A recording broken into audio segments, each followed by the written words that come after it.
yalikuwa ni mafunzo ya uzimaji moto au kupambana na majanga ya moto.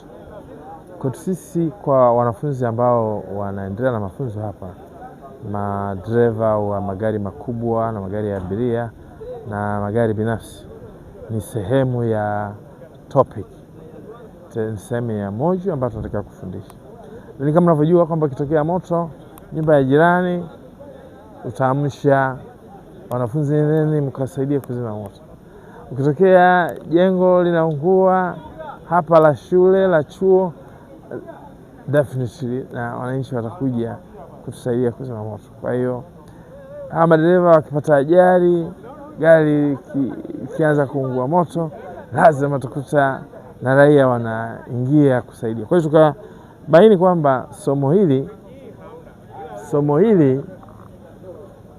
ni muhimu sana ni somo la jamii nzima.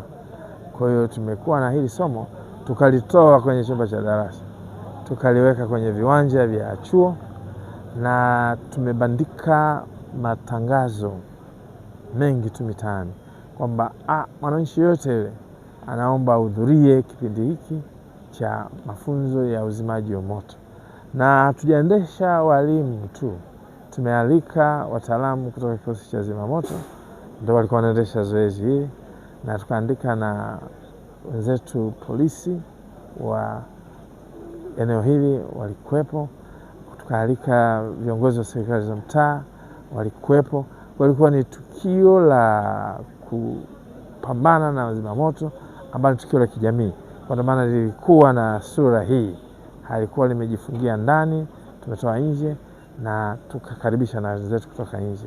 Na mimi nishukuru jeshi la polisi, hasa kikosi cha zimamoto, kwa kweli wamefanya kazi yao vizuri. Nafikiri mwenyewe umeona wamefanya demonstration nyingi, wamefundisha moto ni nini, tunatakiwa kukabiliana na njia gani zimamoto.